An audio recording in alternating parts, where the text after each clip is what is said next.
What's going on, everybody, and welcome back to the LivBtr Podcast. I am your host, Siano, founder and CEO of Sabre Advisors. Today's guest needs no introduction, but we're going to give her one regardless. It's none other than the one and only Rebecca Kennedy from Peloton. She believes success starts in your head. Her unwavering, you can do it attitude inspires everyone she meets to embrace their strength, resilience, and self-worth. A passionate advocate for strength training and self-love, Rebecca champions the mantra, getting older is a privilege, getting stronger is a choice, and I absolutely concur. Since 2017, Rebecca has been a Peloton Strength and Tread instructor, helping countless individuals discover the transformative power of movement. She's also the founder of RK Solid Fitness and has worn many hats, including Nike Master Trainer, Wilhelmina Fitness Model, New England Patriots cheerleader, and professional dancer. Her expertise extends beyond fitness, incorporating her love for lifestyle, travel, hiking, vintage fashion, and her dedication to rescuing dogs into a well-rounded, authentic approach to living well. This is one of my favorite podcast conversations. I really hope you guys get a lot of joy and nuggets from the one and only Rebecca Kennedy. I just want to have peace. Pay for the bill, let them take my card, never see the receipt. Good health, we prize, but everybody around prosperity. What's up, guys, and welcome to the LivBtr Podcast. This is your host, Siano, and this is the show for people trying to optimize every area of their life. Let's go. I just want to have peace. So, Rebecca Kennedy, thank you so much for joining us today on the LivBtr Podcast. Thank you for having me. I'm pumped to be here and chat with you. I'm excited to do the same. Yeah. So tell us, let's start from the top. I just gave you a little background before we jumped on the air. Where'd you grow up? Tell us a little bit about yourself. Pre-fitness, maybe. Okay, pre-fitness.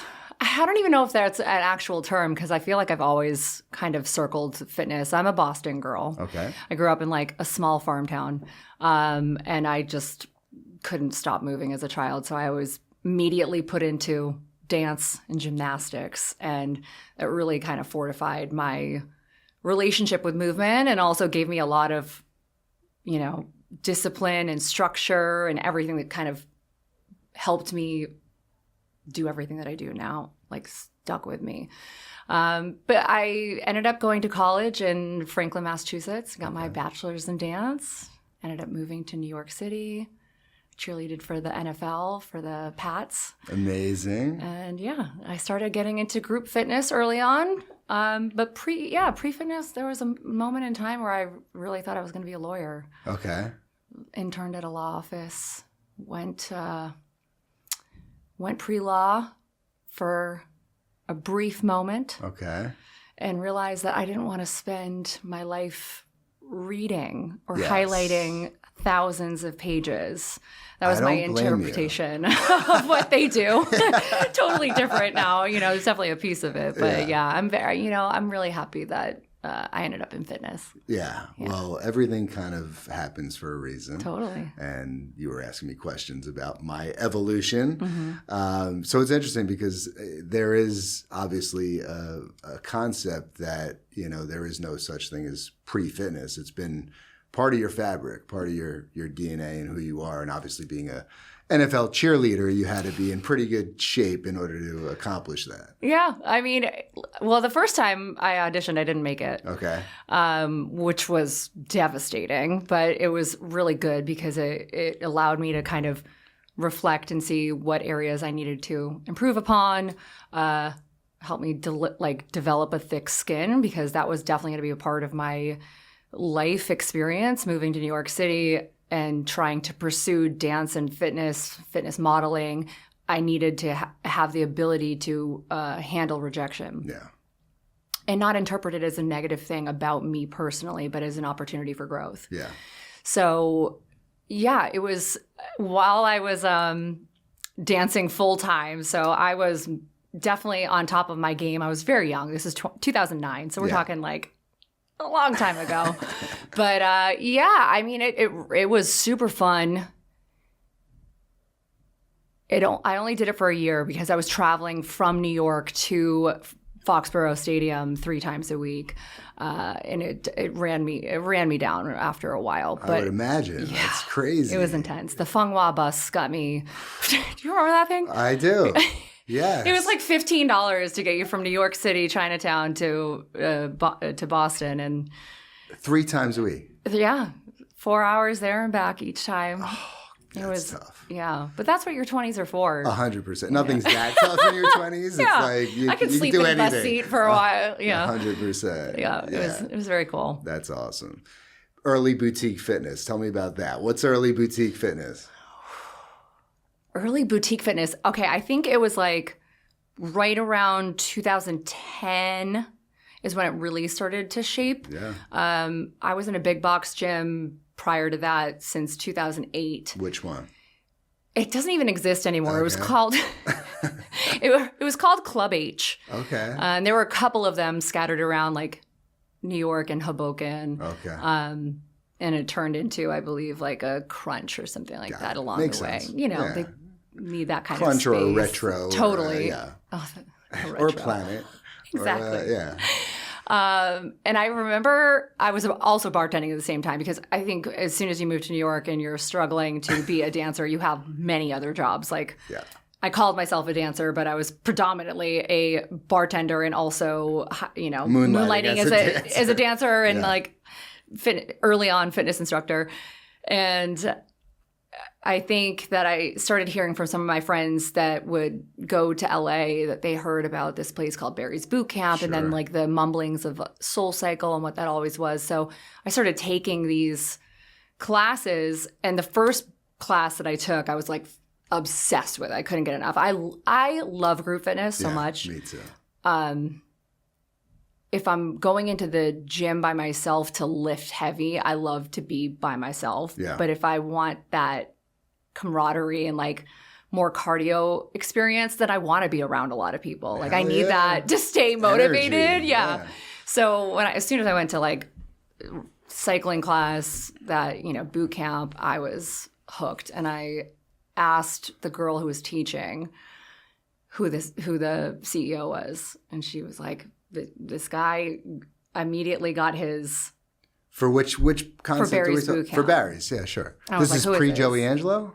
Joey Gonzalez? Joey Gonzalez. Yeah. That's exactly who it was. Shout out to Joey Angelo also.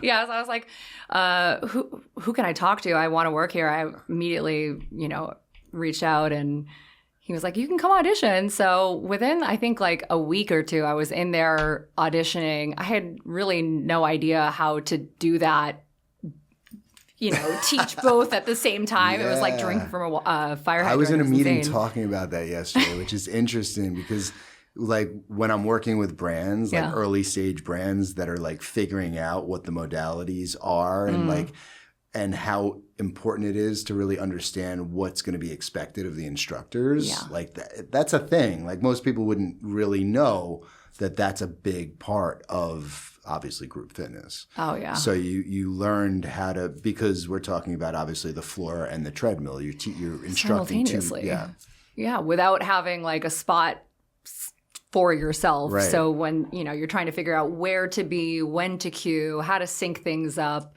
And it was a huge learning experience. And it was really it was such an exciting period of my life. I was there for like 6 years. And Barry's just sold. Did they? Last week. Okay, Yeah. Nice. They've been at it a long time looking to sell, and they just did last week. Yeah. Look at that. Yeah. It's crazy. It's been such a journey. So Barry's 6 years. Simultaneously, I ended up signing with Nike and became a Nike master trainer at the time. It was when they were launching. Yeah, it was oh my gosh. It's one of my favorite brands on the planet. Always so inspiring. I just felt like constantly admiring everyone that I was working with, and then everyone that showed up, to take the class, the workout, the run club was just massively engaged. Like it was palpable, the energy whenever you walked into a set of, they had all these activations where I went from leading group fitness classes with 30 people to 400 people. That's and crazy. You're like, this is I thoroughly enjoyed every aspect of that and made some really good friends along the way. Yeah. And I noticed that when people were doing this was like, do you remember when the HIIT was like all the rage? Of course, okay. Yeah. Like fitting room. Yeah. And yeah. I mean, the more intense, the more sweaty, the harder you go. It wasn't no that days long off. ago. I mean, know. It's like pretty, yeah. We've come so far again. So, definitely. Thank God. But I was like noticing how many people were just constantly getting injured and taking time off and going to PT and then like getting clearance to come back and working their way back in and getting re-injured. And I'm like, it even happened to myself. Yeah, but it's like a status symbol. It's like, I got injured. I was, it's like CrossFit too. Yeah. Like very much so, yeah. 100%. Yeah. But it inspired me. I was like, there's a huge need. There was a gap in the industry at that time for active recovery. I felt like nobody was talking about it. Nobody was talking about... what year are we talking? 2013, 14, yeah, 15. active recovery does not exist in those days. I mean, it did, but in a very small way. I started my own class and company called Access, and we did all of that. So I would kind of sync it up with my teaching schedule, rent out like little studio spaces and have people come in to do a bunch of mobility and core strengthening and stability work and fascia work and prior to and after my boot camp classes to see if they were able to maintain and feel better and recover. And it was excellent. So that got me into working in the corporate wellness space. Okay. I started teaching these classes after work sessions in, big buildings and introducing people to something after sitting at a desk for 8 hours, like it felt incredible for them to move. And that's when I was working at Barry's. The founder of Peloton used to take my classes all the time. Okay. Him and his wife, love John Foley. Shout out to John Foley. Yeah. I freaking love you. He was, back in the day, the Kickstarter campaign for Peloton, I was still fitness modeling at the time. And I was hired to do their Kickstarter campaign. So he's like, of course I want you to come audition. But I was actually filming another fitness app at the time. I couldn't do it. It was like a direct competitor. So after a few years, the Tread came along. He was like, it's time for you to, come over here and develop our entire Tread program. You're going to hire your team. You're going to develop the menu. You're going to, basically put a paintbrush in my hand and how cool is make that? your masterpiece. That's crazy. Overwhelming and also super intoxicating. So that's how I ended up where I'm at today. Yeah. But boutique fitness, man, it's not going anywhere. I'm super happy that it's. I love hearing that. Yeah. I'm really in like the physical brick and mortar space. Mm-hmm. So like COVID, like peak COVID, everybody was obviously going online, which is fine. There's a need for that for sure. But I think that being in person will never go away. Like of course it's going to continue to shift and evolve and modalities will, Pilates is obviously having its moment and strength and all that good stuff. And it'll continue to change. Yeah. And you were way ahead of your time with active recovery. Maybe too ahead of it. See, that's what happens. Like timing is so critical. Totally. Like being early, but not too early. Yeah. I wish I had somebody like yourself to be like, oh, this is a great idea, but we need to incubate it for a little bit longer and then I'll strike when the iron's hot. But yeah, you're totally right. The in-person, like working out together, whether it's going out for a walking club, a running club, going to take classes together, even hitting the gym together. I think people are using that as a currency that's actually valued higher in some way than having to constantly do things on your own. Like there's this beautiful moment that we're experiencing right now where I think everyone is craving community. Yeah. And however that looks for you. Now, obviously, if you're at home, like a lot of our Peloton members are not able to get to a gym or not able to go out. They're leave the home, wherever they're living, childcare, work-life balance.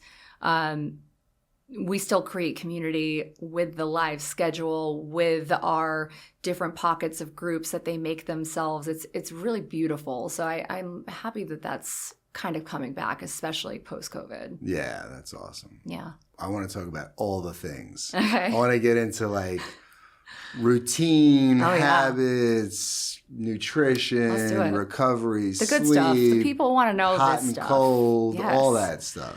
Hot. Where do we start? Hot. Yeah, That's today, where we start. That's an easy one, yes. Yeah, I'm a huge fan of saunas. I have my higher dose sauna blanket at home, out all the time, especially, kind of going through a little back issue right now. It's one of those things that I already know my body. I can feel it creeping up. So post-workout, I like go home, get in there. Yep. And I can feel it really help my nervous system and just recovery process quite a bit. I'm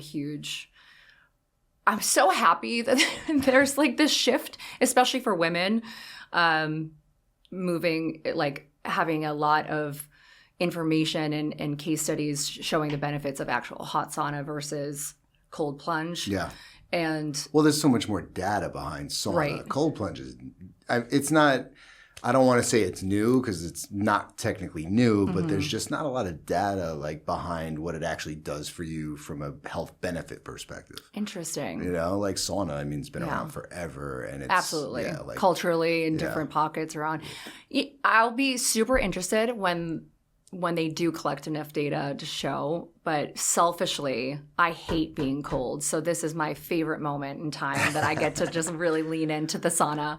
But I'm always open-minded. I'm curious about all these different types of recovery methods and different ways to elevate my overall like well-being and health and everything like that. So. Are you? I'm typically like in a ice bath at least 5 days a week, and like in this temperature I'll just go outside in like my underwear in the morning and jump into an ice barrel. What's annoying about this temperature is you actually have to like use a sledgehammer to like get it just takes a long time. It's annoying, but once you kind of like get acclimated to getting cold, you just kind of knock it out and you feel so good after. So like for me, the cold thing, it's like all about how I feel. Yeah. I just get a ton of energy, and like if I get a workout in right after that, I'm like, I know that I'm, flying high the rest of the day. It's great. I really want to become that person. I promise you, there is so much desire that lives within me. My husband is all about it. Yeah. We don't have we live in a New York City apartment. We don't have a cold plunge, but he'll do the cold shower instead, which is worse actually. I think it's even tougher, honestly, because it's like you're like getting hit with cold on like parts of your body instead of like just not fully enveloping submerged. You. Yeah, I know. He's going to be so excited one day when we actually have a cold plunge. That's the dream for him. It's funny. My wife like also does not enjoy it, but she'll jump in every now and again. She jumps in for she's gone up to about a minute. Good for her. Yeah, that's intense. When I go to any of the the remedies, other ships. Exactly. I'll do it. Yeah. I like a little peer pressure too. Yeah, of course. Or like a group, right? Like it's more fun together. It's community. Absolutely. Yeah. So that's how I would have to do it. So tell me about we just spoke about electrolytes. Mm-hmm. I just learned that I'm not consuming the best electrolytes recently, and still to be determined. I know. The jury's out on that one. Yeah. I think my theory is like I tend to just look at the ingredients. I do as much of my own personal research as I can. And then in my opinion, having it is better than not having it, right? So if you're finding something that is not necessarily the ultimate best, but it's good enough for right now, you can eventually get something that's better as you go on and do more research. But I'm drinking Hydrant right now and ProMix. Those have always been ProMix. They source their ingredients so well, so well. And I'm such a sucker for anything lemonade and lemon lime. Like those are, if it's that, I'm going to look at it and then lean into it because I'm very sensitive to different flavors. Yeah. And the dyes. And the dyes. red, I'm so happy they got rid of the red dye. I know, that's it's great. a step forward, right? Yeah, but 100%. Yeah, I mean, between electrolytes, which is kind of like in rotation in my mug all day, like it helps me consume more water. I don't know if you've ever heard me say this, but one of my taglines is "Hot people drink water." Oh, and I started that to remind myself, yes, like you gotta drink more and keep it with you. And what I've heard a lot of people say is like, they hate the taste of water, plain. If that's you, we'll figure it out. Yeah. I think that an easier solution is like add some lemon juice, add some lime juice, add some salt. You can make your own electrolytes that way. You can add in any sort of packaged electrolytes or EAAs or BCAAs, especially if you're timing it around your workouts. But having something in there that you're going to enjoy so that you can drink more water, stay more hydrated, I think it's just generally going to help you feel better. And it's one of the easiest ways to kind of level up your health before we're even talking about like working out. It's like, look at what you're consuming. Totally. What about nutrition? What do you focus on? For nutrition, we could stay on this topic for such a long time. I'm glad you asked, but like, I have gone through so many iterations of how I approach my diet, like working with a bodybuilding coach back when I first moved here and being super structured with my portions, my timing. I was in the middle of acting class one time and I took out a bowl of ground beef and fish. And I was like, oh, you'll have to excuse me that I have to eat right now. I'm like preparing for a competition. This is so crazy. Apologies to anyone. It doesn't in that seem class. crazy at the time, though, right? No. You're like, I gotta get my gains, Yeah. And then that turned into not so great relationship with food, as being a fitness model and a dancer, having that rejection and like asking people to, having agents ask me to either lose muscle, lose weight. You're too big, you're too small, whatever it was, it kind of messes with your mind a lot. I know a lot this is not my own unique personal experience. It's an experience that most women and a lot of people in general. Sure, but being a model is a different level. Yeah, you have that constant, like your own reflection and then the comparison when you're at auditions and castings. Even within the fitness space, I noticed who was getting better classes if they looked a certain way. There was more people that they associate how you look with what classes you take. And it just messed with my mind. Yeah. So I didn't have a great relationship with food for a long time. And actually, when I met Jamie Scher, who was recently on your podcast. Oh, love Jamie. Yeah. She's the best. Totally. Yeah. I actually had her on my very first event that I threw. She was the nutritionist, naturopath that I had on my panel. And we chatted for like 4 hours the very first time we ever spoke. And I was like, oh, you seem amazing. Like I was interviewing her to see if she would want to speak on this and what her philosophies were. And then I realized, I actually met her because I need to talk to her. Okay. And so I eventually started working with her and she helped me really heal my relationship with food. We did the whole macros thing at first. And then it was more of developing how do I feel when I'm eating certain foods. And we take the tracking everything away, take the metrics out of it. I already knew what I looked like when I ate, 120 grams of protein a day and, X carbs and X fat and tracking every single thing and timing it to my workouts and my life. And I knew how neurotic it made me. Mm-hmm. And especially if things weren't progressing fast enough or anything like that, she helped me realize that the pendulum swings. And when I looked my best, I felt my worst. And when I felt my, worst, or I felt my best and looked my worst, that you have to live within the middle, right? Yeah. And otherwise it's just going to continue to swing and it hurts you. You know, you don't feel calm. Your cortisol levels are sky high. Like there's this constant stress that you're putting on your entire body and mind. Of course. When you're trying to develop this routine of what you're feeding yourself, what you're withholding. So to answer your question, at this moment, I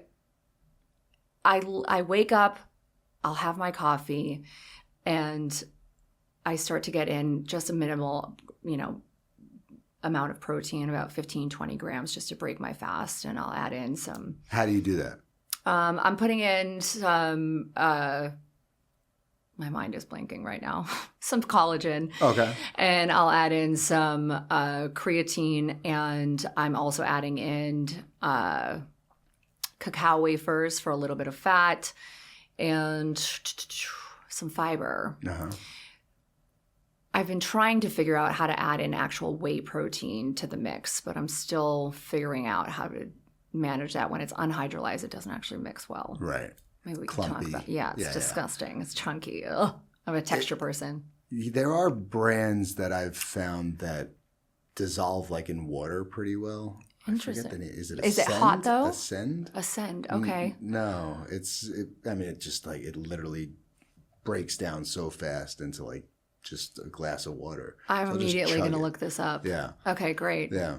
That's super helpful, right? Yeah, just something to, if you're not one of those people that loves to eat a huge breakfast in the morning or even eat like a breakfast in general, I like to have something that I can kind of take with me and you'll do that like first thing, like before you work out, before you'll and while my coffee's brewing, I always have some hot water with a little bit of lime juice and some salt. Like nice. That's just my kind of cleanses me. What time are we getting up?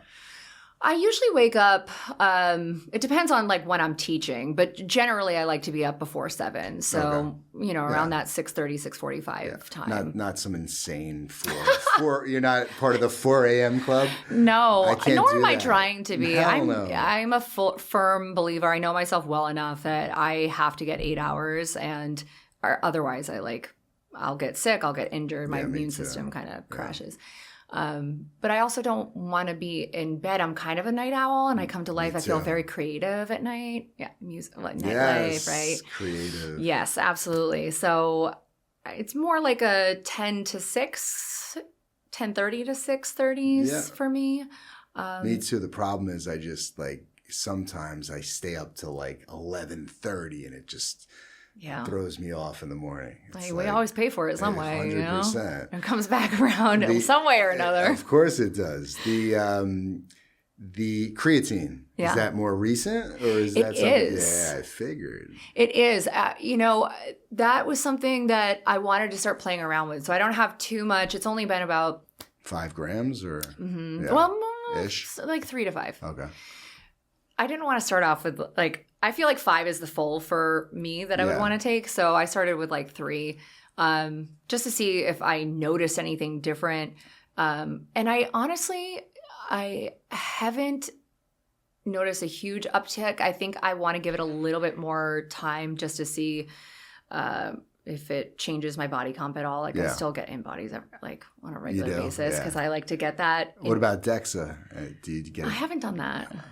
You should. It's awesome. Really? Yeah, I did it recently for the first time. It was amazing. Where? DEXAFit. Okay. He's a friend of mine. I could definitely hook you up with him. It's awesome.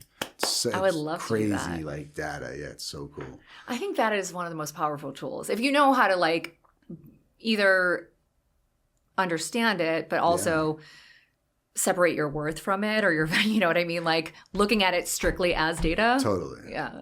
I think tough to do. I think that in general, I've experimented with so many, different things, but I'm pretty consistent. I'm not from a nutrition standpoint. I was 100 pounds heavier than I am now at my peak. College, drinking a case of beer a day, eating a pizza. At each meal. When you are able to start making your own choices. 100%. I'm out here, I'm on a budget. We're going off a cliff here. Let's do it. Dude, we've all been there. I promise. So from there, though, I I first lost weight like doing Atkins. So like I just tried that like straight up, just eating meat and like cheese, like chunks of meat and cheese. Mm-hmm. I lost a ton of weight. It worked. And then from there, I just generally like got healthier than that, and got more into fitness. But I intermittent fasted so long that now I'm not now I'm trying to reverse it and eat in the morning, but I can't. It's like the most bizarre thing. I'm experiencing the exact same thing. Really? Yeah. Because I've read the same probably information that you did, where it was incredible for you. It was going to help you increase your longevity. It was going to help you, with your day-to-day energy levels, with your workouts. Like, I drank the Kool-Aid. Totally. And I think it's I haven't done any math to figure out when I started doing it, but it's definitely been over like 5-6 years. Me too, yeah.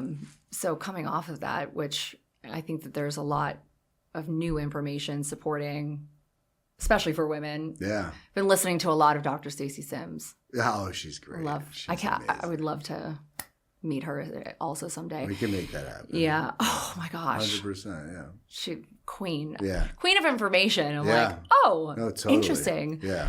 But yeah, having breakfast. So I've always done that coffee routine that I'm talking about. Yeah. The creatine is a new thing that I'm adding in. But I try not to follow any specific diet from there on out. It's just, getting my protein and carbs in within 30 to 45 minutes after my 1 workout. 1 gram of ideal body weight? Yeah. I'm doing about, not right after the workout. I'm probably getting about 40 grams after my workout. Yeah. How are you breaking it up into like by meal? Apparently, again, I'm very close to Dr. Gabrielle Lyon, and apparently the first meal is the most important. Oh, okay. To have, I think, the most protein with your first meal. Really? Yeah. Like most people think you just if you're breaking it up, you break it up equally across the throughout meals, the day. But apparently that's not the case. Okay, that's a new one that I'll have to try. Yeah, if I can force myself to eat something in the morning, protein, especially early in the morning. Yeah. It's well, I don't know. I don't know if it has to be. Well, yeah, that's interesting because if you're having the coffee with the things, are you technically breaking your fast? I guess, but it's not like you're not having a meal. It's not a meal, but you're definitely getting enough calories in that it would be technical that you are breaking your fast. Yeah, it's more than black coffee. Yeah.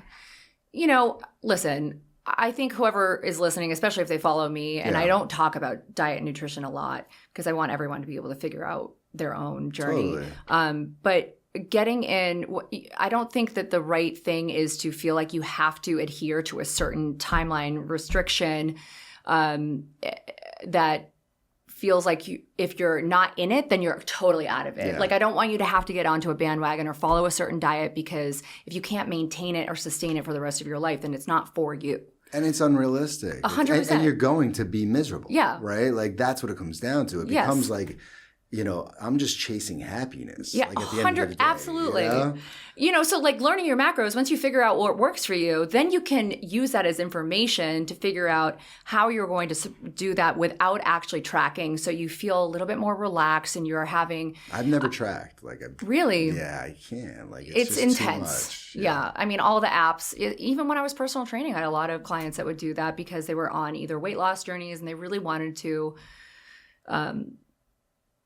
see their progress, and a lot of people see progress in that area, right? But that's why for me it was like, let me just go subscribe to time restricted feeding. Yes. So I'm eating less, right? Because just by nature of the window, you're like, you're out. I don't have to measure. I'm just, Yeah, and I generally feel very good. Like I'm interested to see if I swing the other way and start eating breakfast and having most of my protein in the morning, how that would transfer things. Like, I think it's really cool to be at a point where you're interested in and able to swap things around just to see how it goes. Totally. Because you can always shift things around if you need to. I think it's terrible when people are just so beholden to right? Like, I know a lot of people that it's like they will not waver like and have a piece of cake like on their birthday, you know, like will not, and that's just like, it's just, that's not healthy. Like that is like from a mental health perspective, like you have to enjoy yourself on some level, or like, why are you here? Yeah. You know? But people are always like, surprised. They're like, you eat donuts or of pizza? course. I'm like, absolutely, Like, baby. Like, my life would suck without some of these things, just because it brings such joy. I think food is communal and it's totally, you know, enjoyable. And anytime you're traveling or celebrating or just getting together, it's like, I really love having this moment to nourish myself and spend it alongside friends or in really beautiful places. And like, some days I'm going to want to eat a bag of chips, and there's no good or bad. I don't like to label things like that. It's just knowing how you're going to feel and what the outcome is. So like input to output, what is that going to look like for you? But will you, like, on some level, like for me, if I do indulge and I have like 3 desserts at the corner store, like it's going to happen. The next day, I'm like, I have to get after it. Like, I need to burn. I need to burn that off. I need to go a little harder. Yeah, I mean, but the theory is not I have to or I should. Like, I hate the word "should" so much. It should get the out of here. Yes.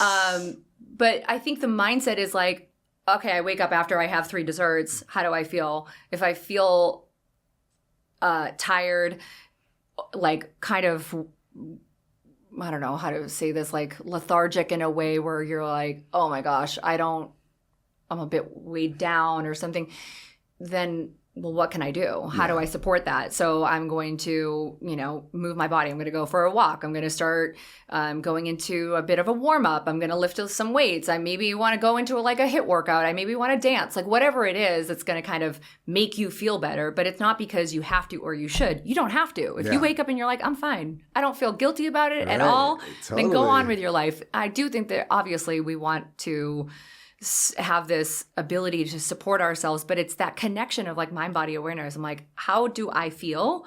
What can I do to either feel better or to maintain, right? Totally. That's the piece that I think is critical for a lot of people. I feel like I need to work on that a little bit. Like, I'm getting to the point where I just realize, it's funny because when you like start giving yourself grace, you like feel better, and I feel like you look better too. Like, you know, instead of being so like mental around, you know, again, just keeping score of like, oh, well, I did this, now I have to do this. Like, and that's a game I've always played in my head, but I'm a fat kid. So like, I can't, like, I'm sitting here right now, like very overweight. Like, that's a problem because it's just body dysmorphic disorder. It's a real thing for sure. 1,000,000%. 100%. Yeah. No, millions more than hundreds. So 1,000,000%. Sure. Right. Yeah. Like, I think that there's the most freeing thing when you get to that place is trying to become your own best friend. Yeah. I don't think that there's a lot of people that can look in the mirror and, you know, when you're actually seeing your reflection is with 100% certainty say, I love you, and receive that, because we have all these, well, I would be worthy of that, or if I did this, like there's all these contingencies. If I looked a certain way, if I did that, if I didn't procrastinate, if I didn't X, Y, Z, that I'd be able to have that relationship with myself that I crave to have, right? That everybody wants to feel loved by themselves. And I think that can come from action. The action that you're taking of taking shame out of it, whether it's from the nutrition, allowing it to be what it is, to understand what the issue is that you're trying to overcome or reroute a little bit. And then as well with like the movement, your relationships, there's this piece that I think that if you take a little bit of action, that you start to develop this reliability and trust within yourself that allows you to feel like you're worthy of being loved. Because oftentimes that comes out with control, right? It comes out in control of what you're eating, in control of how you're moving your body. And we can go down crazy, icky places that that makes us feel even worse. Yeah. And we're just trying to exercise some sort of control to feel like we are worthy of that peace. So I think it's a really interesting journey or practice to figure out how you can heal that relationship with yourself, become your own best friend. Yeah. I mean, but I think it's chapters and seasons and maturity and all the things. But I think you also, like for me, what's worked really well is like removing alcohol for me was a major thing. Like that changed my life in the most positive way. Yeah. And because all of the like guilt and anxiety, like I just always felt like I was doing something wrong on some level, whether I was or wasn't. Like it was just, it would mess with my emotions, you know, and I never felt fully in control. And I spent so much time thinking about my drinking strategy. Like that's how you know you have a problem, right? Like if you're, it's like, if I do, you know, this weekend I have a wedding, and so I'm going to drink this, and I'm going to have this many, and then if I'm a little too hungover, the next day at lunch I can order a bottle of wine because I'll be with so and so, and they drink wine during the day. So like, da-da-da. So when you remove all of that, like mental masturbation of like thoughts and time and energy expended on something that's so ridiculous. Yeah.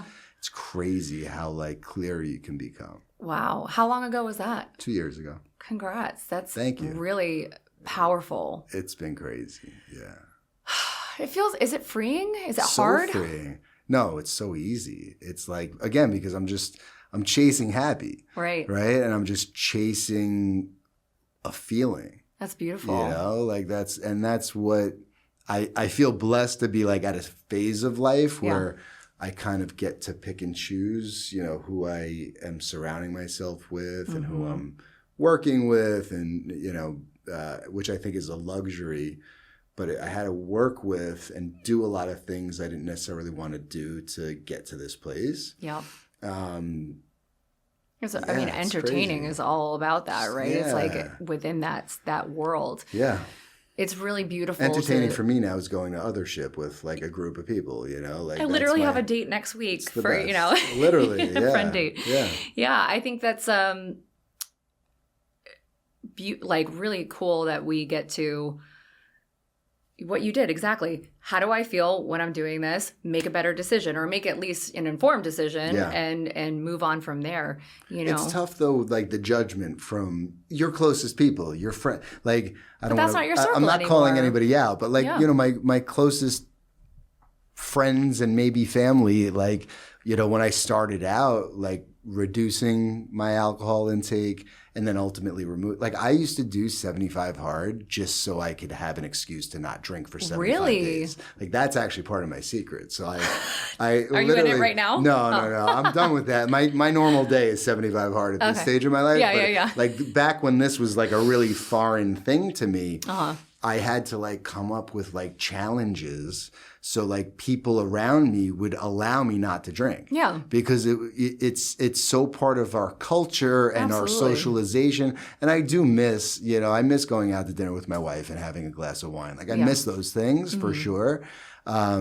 But I just know I'm not wired where I can introduce one glass of wine to my life. Yeah. Like it would be a bad thing. Yeah. When you open the door, it's like, well, the whole party's here. So yeah, that's a really beautiful thing that you did for yourself. I've been considering that. You know, I don't really, I don't drink that often. You're not thinking right now about the excuse to drink on the weekend, and then so you're good. You don't need to worry about that. Yeah, no, it's definitely, but I do think that whatever that is for you, that piece that you're like, how do I live without this in my life, is worth looking at with a microscope, you know, because there's obviously life on the other side, and think about all the upside that has come from doing that for your personal, you know, like how did it change your life?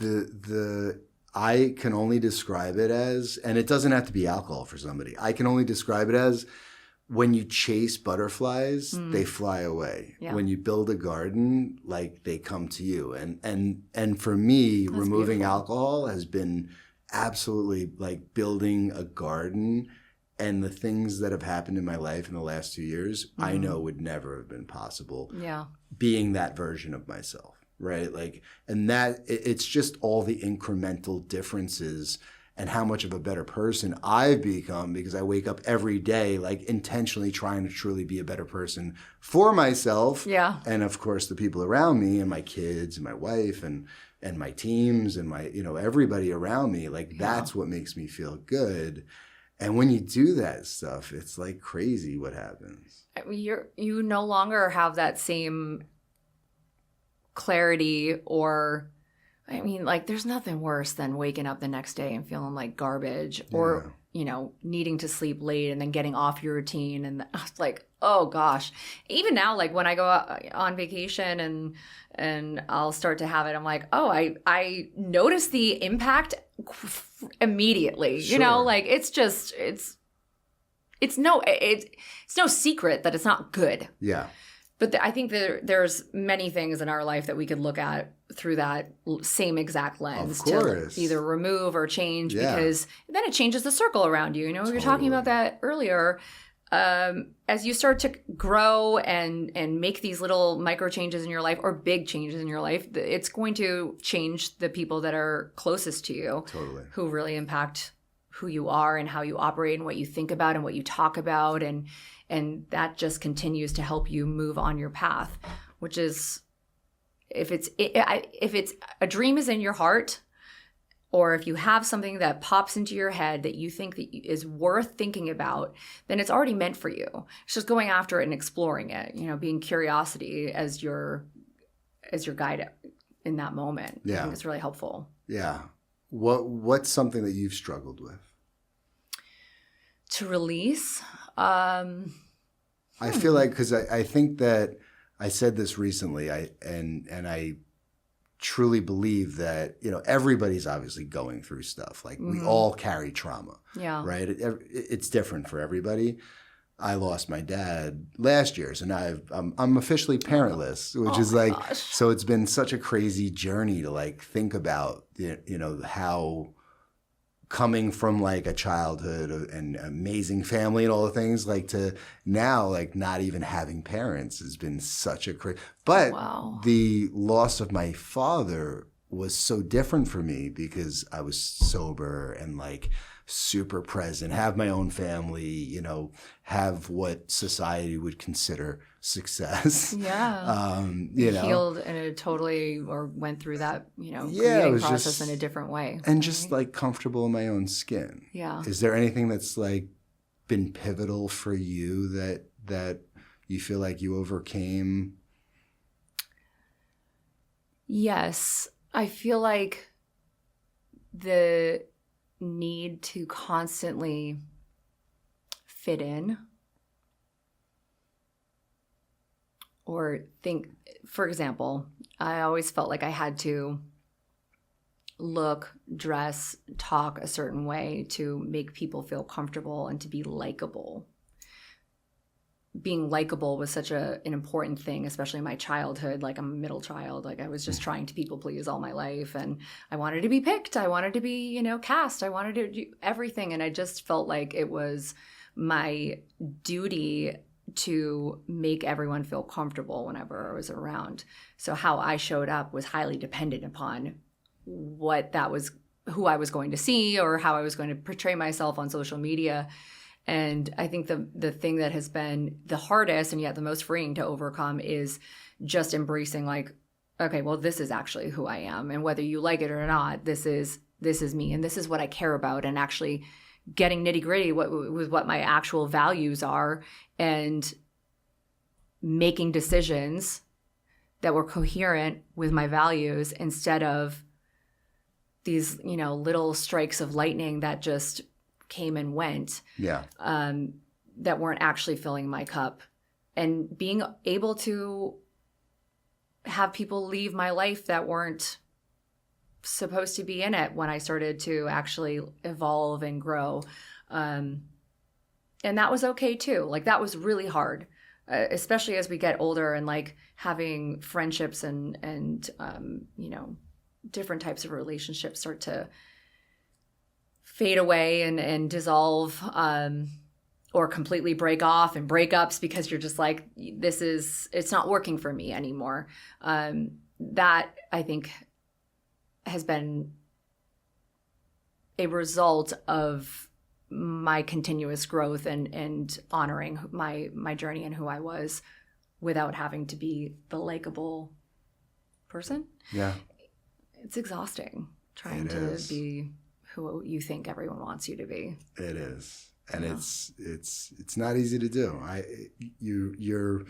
It's not, I was having a conversation earlier where it's just, I don't like making people not feel good, you know? Like I feel, and I hate conflict, you know? Yeah. Like I wish I could be more, I could have more candor and maybe be more transparent about like what's on my mind or my feelings, but I like restrict that. Do it now. Yeah.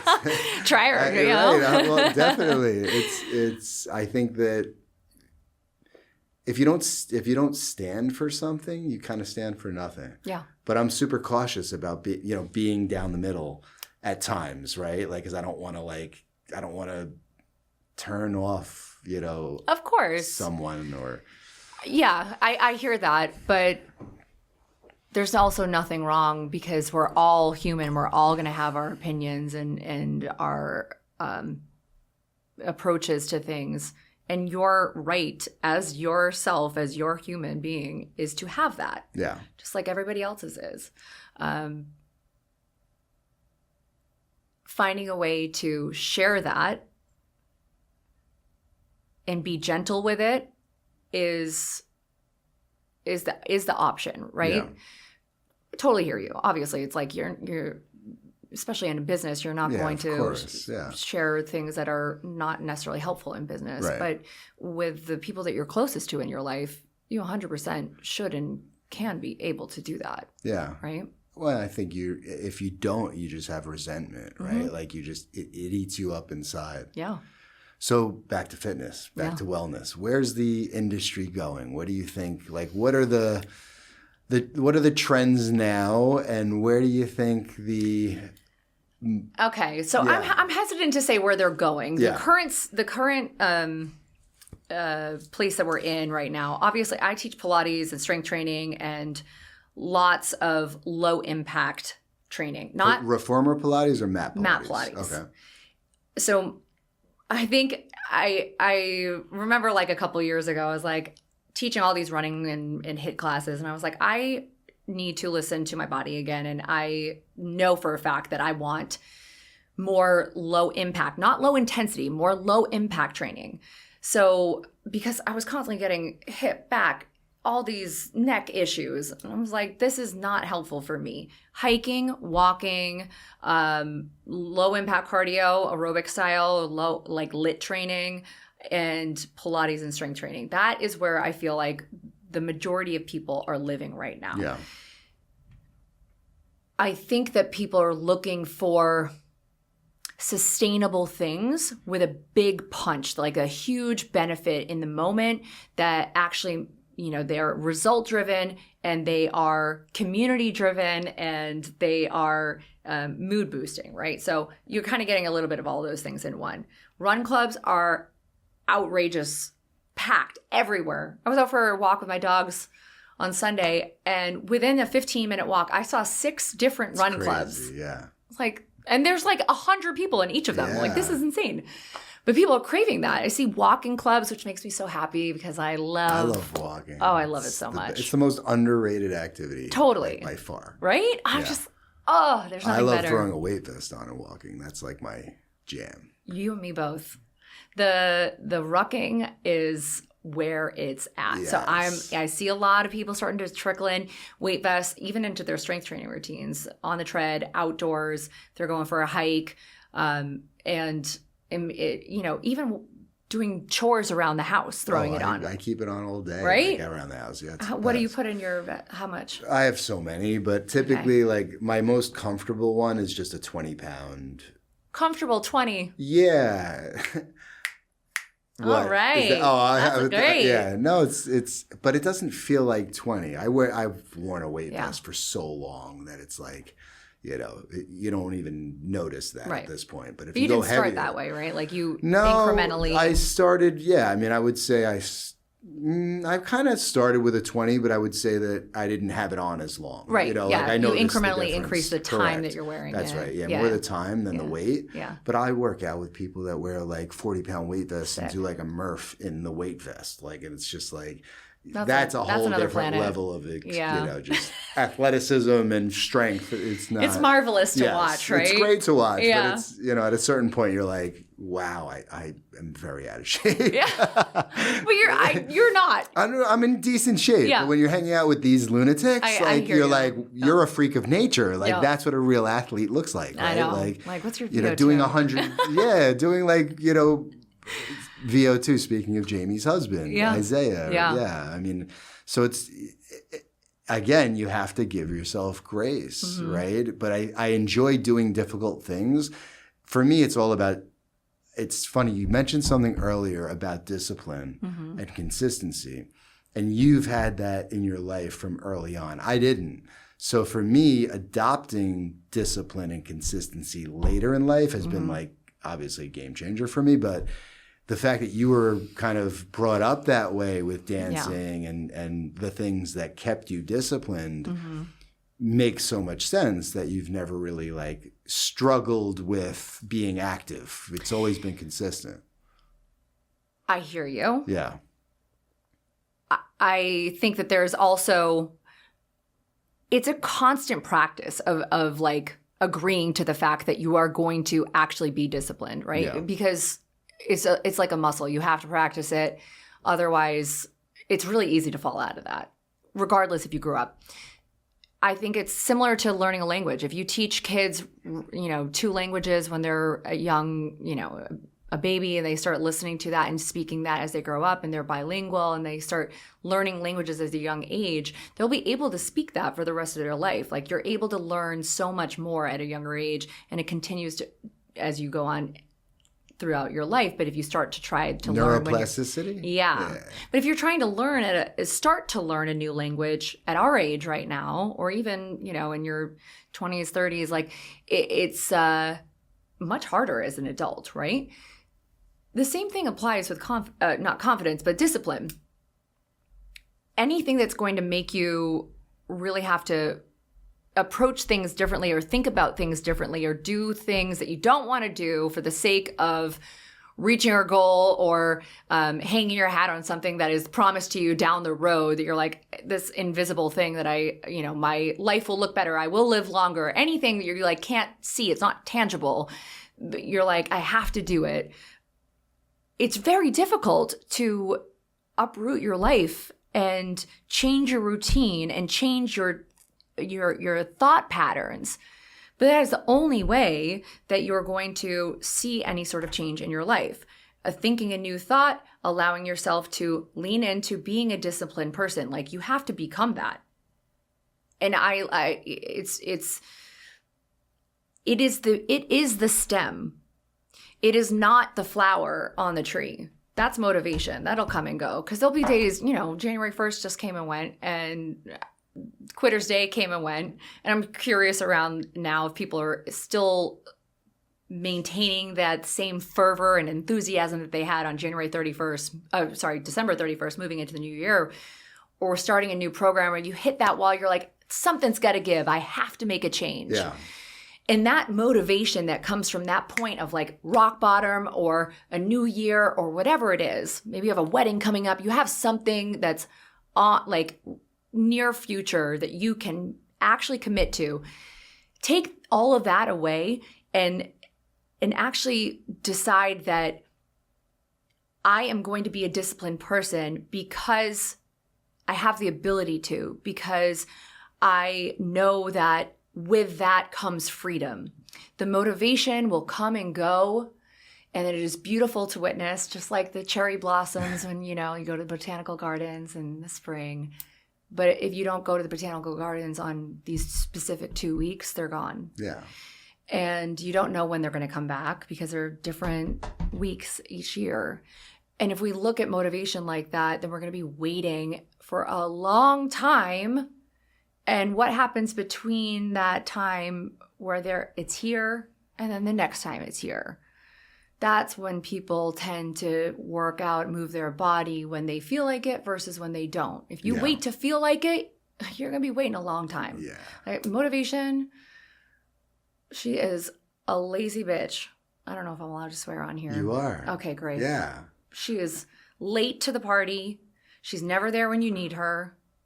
And you can't rely on her. That's what you have to rely on, your discipline. You treat it like the actual stem of the plant. You water it, you show up, you feed it, you put it in sunlight. Like, you treat it like you want it to grow. And then it will. It'll produce things like motivation. It'll produce things like confidence. It'll produce things like strength. It'll produce all of these things that you want to actually feel and to have within your toolkit, within your own, data profile from everything that you're improving just by way of showing up. And it doesn't just work with movement and your workouts. It works within everything in your life. And I'm not going to lie. When you asked me before, I was like, how honest do I want to be? Discipline is hard for me right now. Okay. It is easy for me to work out. Being disciplined, where I'm like trying to actually sit down and write every day, being disciplined and sitting down to actually manage my social media as part of my business. It is very challenging for me to sit down and do the things that are more task-driven and not fun. Working out for me is not hard. Right. It is fun for me. I love it. I'm surprised I get paid to do it because I love it so much. Yeah. It should be illegal. but the other things in life that I'm like, these are things that I have to do that I don't really want to do, but I do want to do it, but I know it's going to be hard. That type of thing really forces me to lean back on my training. I'm like, you are a disciplined person. Get it together. Like, let's go. Let's wake up a little bit earlier.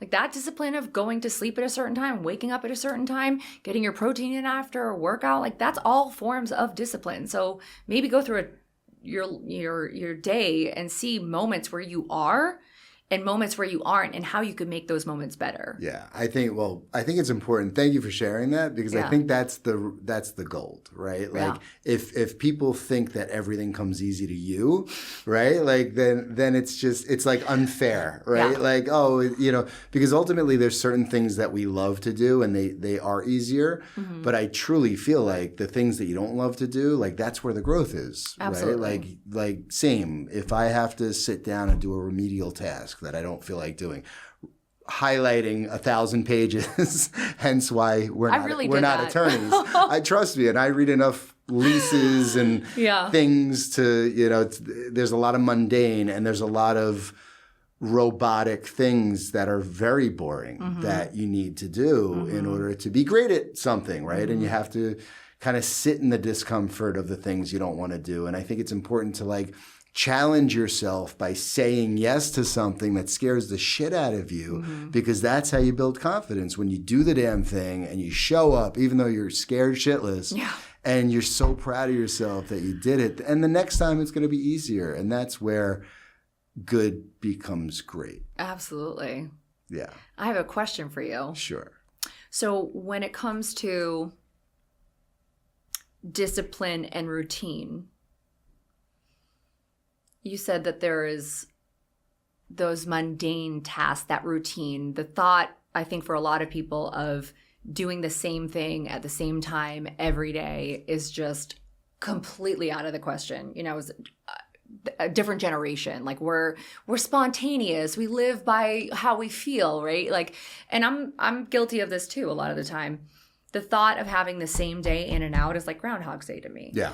And I can't do that. I'll give you my version, but I would love to hear yours. So for me, when I'm like, how do I introduce discipline into a non-routine type of day? There's going to be moments where I think if I have a checklist of everything that I need to do in a day that keeps me disciplined, and I plug it into my calendar and I get it done, it doesn't have to be in the same order every day. Definitely it just needs to get done. Exactly.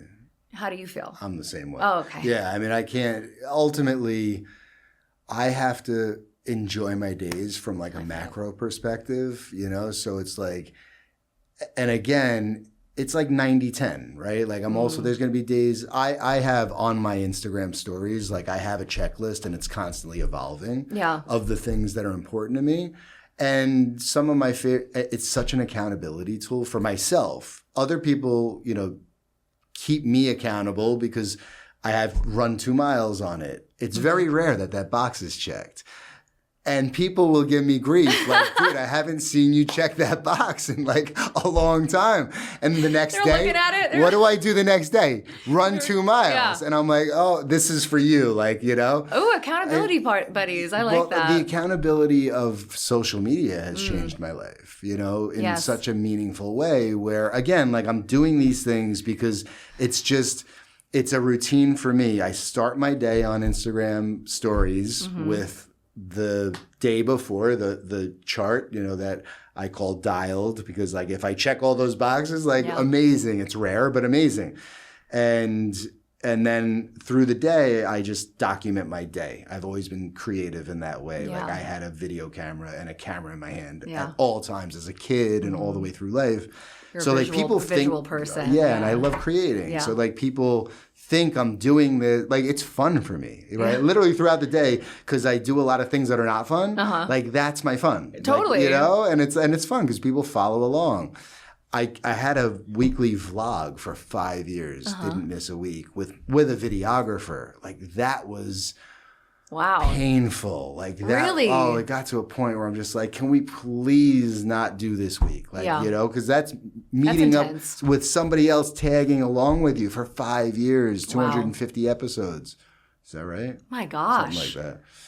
It was crazy, but but I also learned so much about myself. Like it's, and I did it. The only reason I did it was to create awareness for my business. And I grew my company from a New York metro company to a national business by just doing that.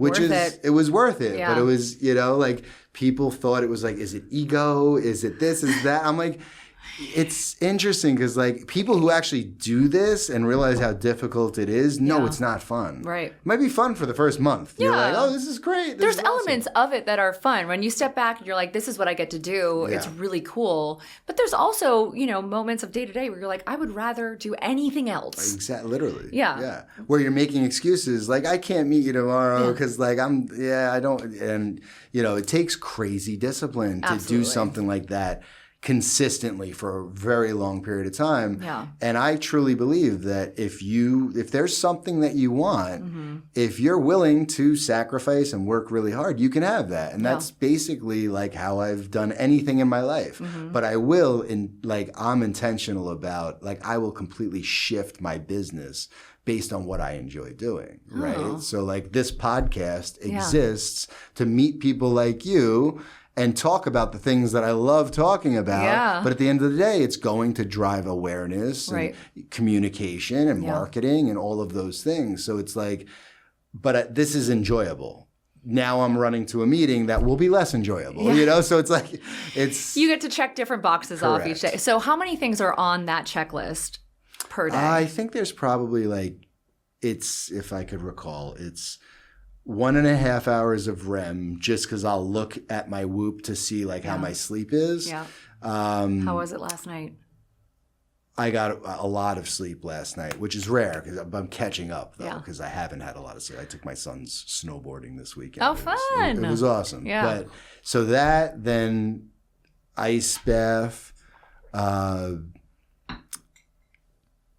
stopped caffeine at 11 a.m.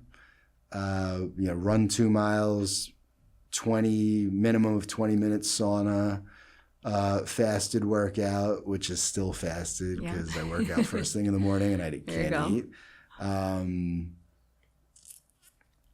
I used to have mouth taping on there. I decided it wasn't for me. Went through, a little bit of that. And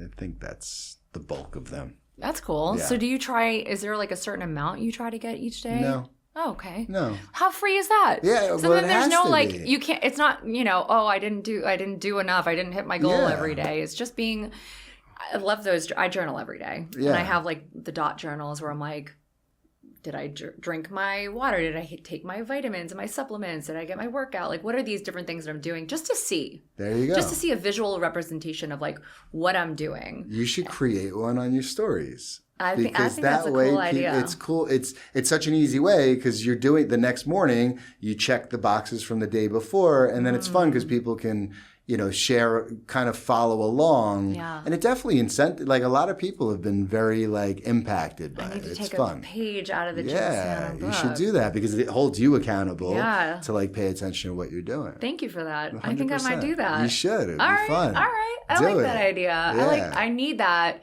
How about this? I'll lend my marketing team to you. If you send me the things, I'll send you create my the list. template. I got it. There you go. Done. That's my gift to you. Thank you. This is great. Yeah, creatives alike. I absolutely love seeing, seeing a visual representation of what I want to do and then how I'm actually going to stay on top of it, because we're the easiest people to let down. Totally. It's so easy to let yourself down in the moment. In the long run, it takes a massive toll. Totally. But I think when you are letting other people down, which Yeah. it sounds like the reason that we put things out there oftentimes, whether we claim it out loud, tell a partner, a friend, a family member, social media, it's harder to let Completely. yourself down publicly Totally. or not stand up to your word. And that kind of introduces discipline in a different way. So Yes. I definitely am totally down for that. We're doing that. So where can everybody find you? You can find me at Rebecca Kennedy NYC on Instagram and on TikTok. I do have an old YouTube page, but it's been old, so don't go there. All right, whatever you do, don't go. You'll see me doing some old rebounder videos. Amazing. If you look it up. It's embarrassing as all hell. And you can find me at Peloton. I am teaching classes. You can come to the studio, or you can find me on the Peloton app. That is great. Thank you so Yes. much for joining us. Thank you for having me. This was fun. Yeah. Thank you. Thanks. I just wanna have peace. Pay for the bill, let them take my card, never see the receipt. Good health, we prize, but everybody around prosperity. I just wanna have peace.